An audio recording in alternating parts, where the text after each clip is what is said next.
Paz, queridos. Hoje é um dia muito interessante, muito especial, que eu queria trocar uma ideia aqui com vocês sobre 3 atitudes práticas com relação à santidade.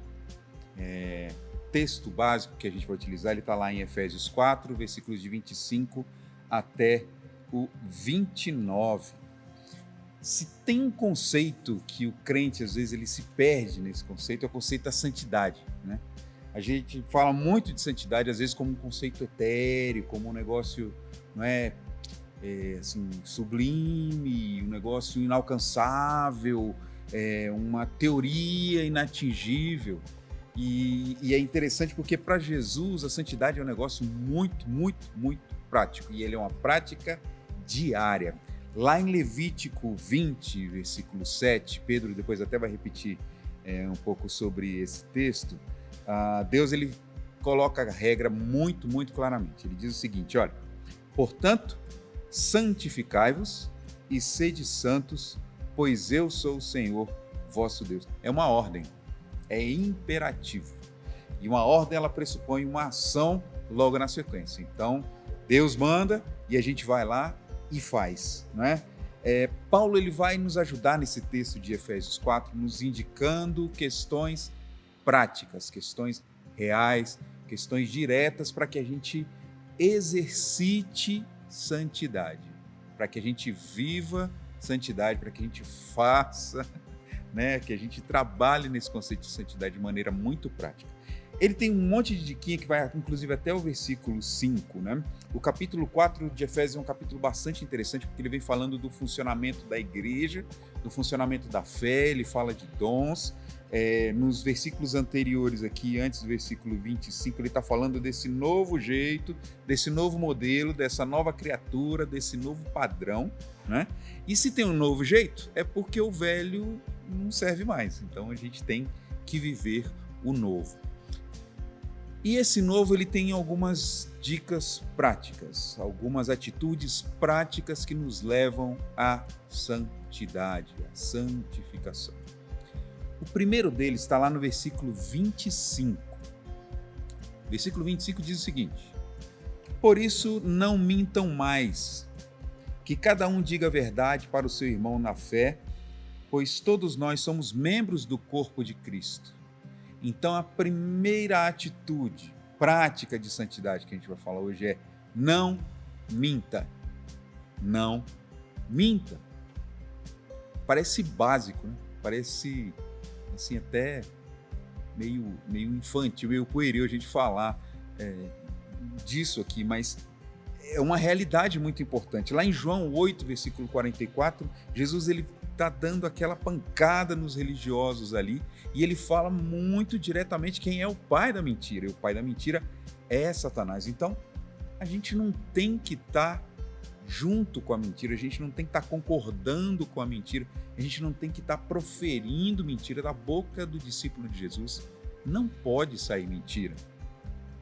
Jesus Cristo, ele é o caminho, ele é a verdade e ele é a vida. Nós seguimos a verdade, nós professamos a verdade, nós vivemos a verdade, nós vivemos pela verdade.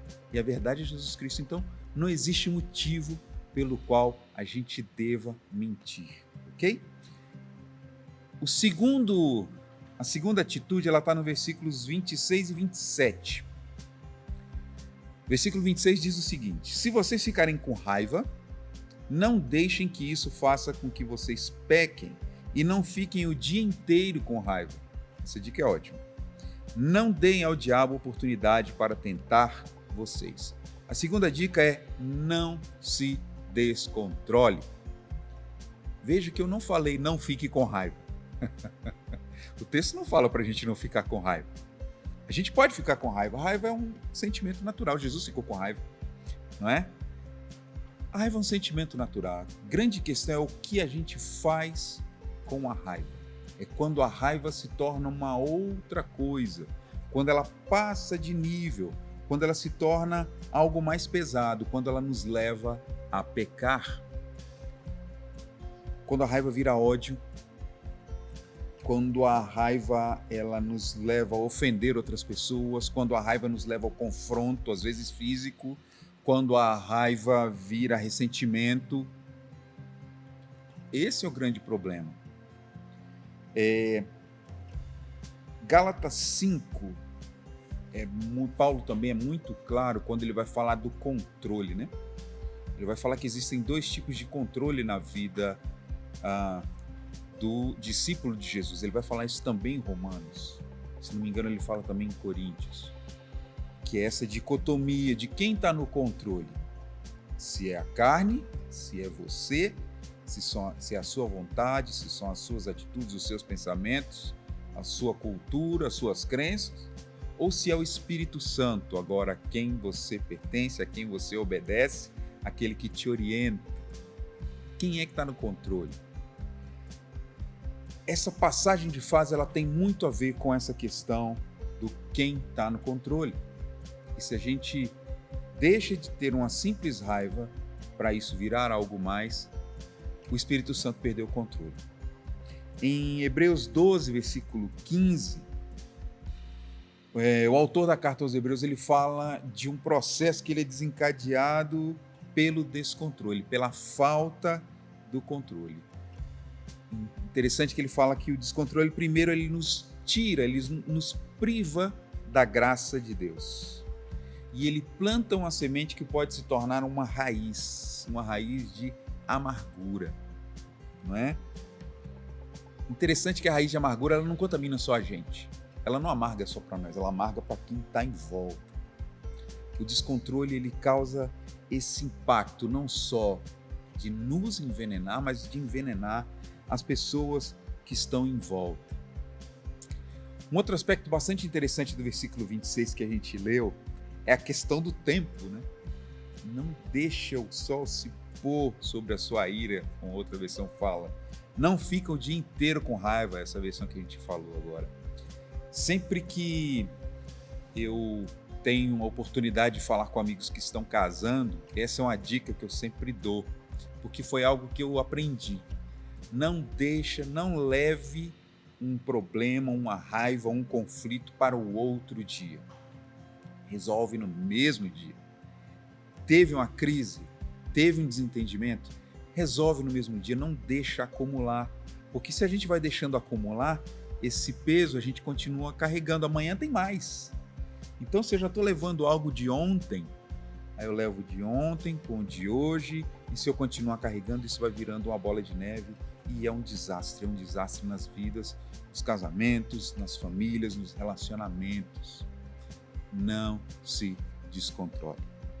Por último, não use a sua boca para o mal. Isso está no versículo 29. Vamos ler?